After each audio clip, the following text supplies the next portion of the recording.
अगला जो आता है आपका ग्रोथ।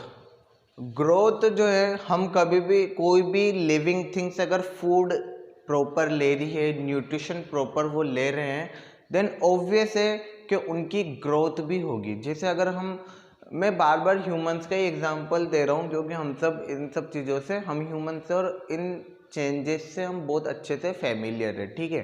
तो अगला है आपका ग्रोथ।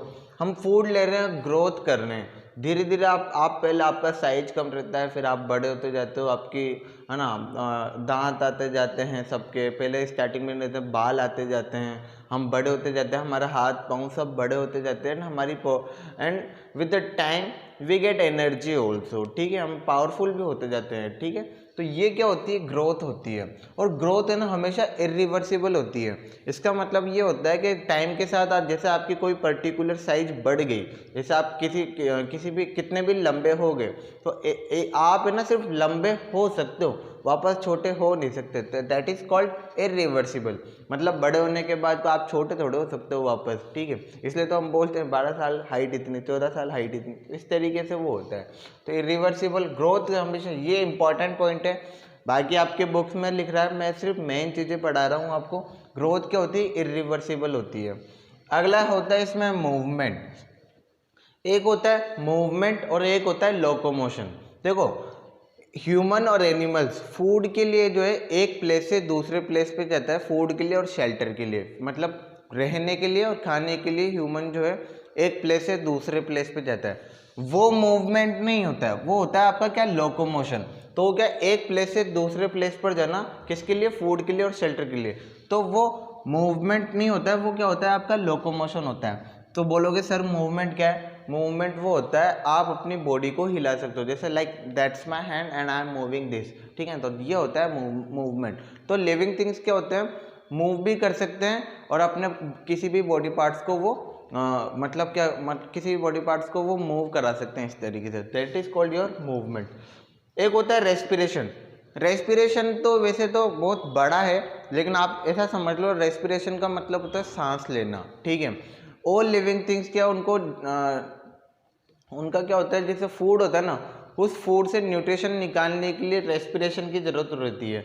जैसे हम रेस्पिरेशन कैसे करते हैं, हम रेस्पिरेशन करते हैं ऑक्सीजन के थ्रू। किसके थ्रू करते हैं, जैसे हम सांस लेते हैं तो हमें ऑक्सीजन की ज़रूरत पड़ती है, लेकिन और ऑक्सीजन जैसे अंदर जाती है तो लंग्स में जाती है, और लंग्स के थ्रू हमारे बॉडी पार्ट्स में वो जाती है, लंग्स के थ्रू हार्ट में जाती है, और हार्ट क्या करता है, उनको बॉडी पार्ट्स में भेज देता है। यानी हमको जीने के लिए किसकी ज़रूरत पड़ती है, ऑक्सीजन की। क्योंकि ऑक्सीजन की जो ज़रूरत है वो हमारे बॉडी पार्ट्स को पड़ती है, तो ऑक्सीजन जो है पूरे बॉडी पार्ट में जाती है, और ऑक्सीजन को भेजने का काम कौन करता है, हार्ट करता है। बहुत लंबा चौड़ा टॉपिक है, बस आपको ध्यान रखना है कि ह्यूमन जो है उनको ऑक्सीजन की ज़रूरत पड़ती है, और वो ऑक्सीजन लेते हैं और छोड़ते क्या है, CO2 छोड़ते हैं। आपको सिर्फ इतना ध्यान रखना है कि ह्यूमन जो है ऑक्सीजन लेते हैं और छोड़ते क्या है, CO2 कार्बन डाइऑक्साइड छोड़ते हैं। वैसे ही प्लांट जो है उल्टा करते हैं। प्लांट क्या करते हैं, CO2 तो लेते हैं और ऑक्सीजन छोड़ते हैं। जो प्लांट ऑक्सीजन छोड़ते हैं वही ऑक्सीजन हम ले लेते हैं, हम जो ऑक्सीजन छोड़ते हैं वो प्लांट ले लेते हैं। ऐसे अपना चल रहा है। अब अगला होता है, चलो ये तो जो बाहर की तरफ यानी अर्थ पर रह रहे हैं, उनका क्या, जो पानी के अंदर रहते हैं, जैसे समुद्र के अंदर रहते हैं, नदियों के अंदर रहते हैं, वहाँ कौन रहता है, फिश रहते हैं। फिश है, टोर्टोइस है, क्रोकोडाइल है। तो फिशेस के अंदर क्या होते हैं, हमारे अंदर तो लंग्स पाए जाते हैं, फिशेस के अंदर क्या होते हैं, गिल्स पाए जाते हैं, उनको गिल्स बोलते हैं, वो ध्यान रखना आपको। उन गिल्स के थ्रू क्या हो जाती है, वो ऑक्सीजन लेते हैं, वो गिल्स के थ्रू क्या लेते हैं, ऑक्सीजन। तो ये हो गया आपका रेस्पिरेशन। ये होता है एक्सक्रीशन। कोई भी ह्यूमन है, अगर हम कोई फूड ले रहे हैं तो उसमें से प्रॉपर न्यूट्रिशन जैसे कार्बोहाइड्रेट, फैट, प्रोटीन वगैरह सब निकालने के बाद बचा कुचा वेस्ट जो होता है उसको निकालना जरूरी होता है। कोई भी लिविंग थिंग हो, चाहे ह्यूमन हो, एनिमल हो, उसको वो बाहर निकालना जरूरी होता है। तो वो क्या होता है, एक्सक्रीशन होता है, ठीक है। और एक ये सबसे इंपॉर्टेंट है, लाइफ स्पैन। लाइफ स्पैन ये होता है जनरली एक आइडिया कि कोई भी लिविंग थिंग्स स्टार्टिंग से लेकर एंड तक कब तक वो जिंदा रह सकती है, इसको ऐसा बोल सकते हैं। मतलब उनकी लाइफ कितनी है from the beginning to the end. जैसे ह्यूमंस की लाइफ जो होती है मोस्ट ऑफ द टाइम हम ज़्यादा से ज़्यादा कितना जी सकते हैं, 100 साल, 120, 125, इतना ही होता है, 100-125 के आसपास हम, मतलब मोस्टली बता रहा हूँ मैं, मोस्टली। लेकिन जनरली ह्यूमंस की जो एज है, अभी ह्यूमंस का जो लाइफ स्पैन है वो ये मानकर चलो आप 70-80 साल। आजकल तो ये किसी का प्रॉपर न्यूट्रिशन है, सब कुछ अच्छा है, तो वो 100 साल तक भी जी जाते हैं, ठीक है।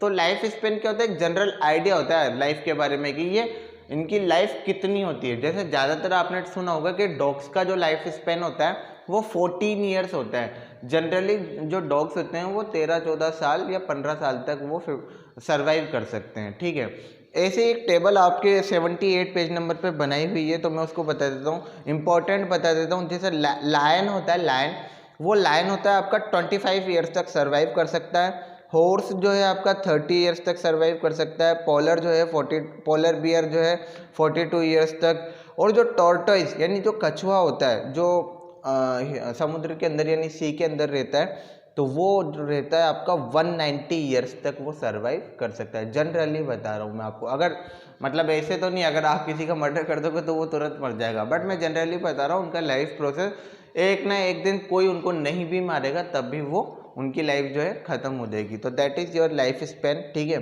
तो that chapter has been finished, hope everything is clear to all. अगर आपको कुछ चीज़ समझ में नहीं आती है then you can comment in your video, ठीक है। Thank you so much.